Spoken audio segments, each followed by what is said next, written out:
Kia ora, my name is Natalie Wright and I'm the SchoolTalk lead at Takanini School in Auckland.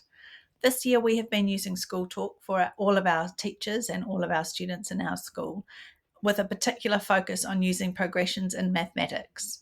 So when I am going to plan a math session, I look at what the learning outcomes are for the lesson and what my students need to learn, and then I select the appropriate progression in SchoolTalk.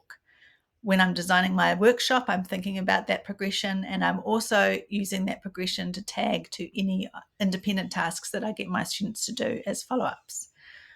While I'm teaching my workshop, I'm thinking, how are we going against this progression? And at the end of a workshop, I can think, right, I think these 3 students have got it, and I can mark them off as meeting their progression.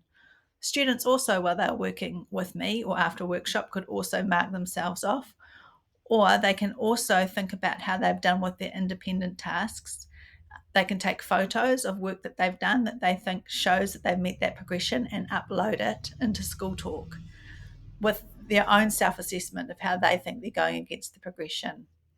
Then I can go and have a look at what they've said, and I can think, yes, I agree. I think, yes, you're 75% or 100% of the way to this progression. Or maybe I don't think they're as far as they think they are, and I might say you're 50%. How do I know that they've learned what they've learned? Well, I have all the evidence. I have what I think during the workshop. I have got what the students think and their evidence. I can also add in any other anecdotal evidence that I've got. And that shows me where my students are at. I can also run a gap analysis on that information to clearly identify where the gaps are and what I need to teach next. So SchoolTalk allows us to have all of this information, often that you would have had in different places, in EASTL, in your head, on your modelling book, in your notes, and it's all in one place. So it's very easy to see where your students are at. And it also means that when they move on to another teacher, that teacher also has all of that information too.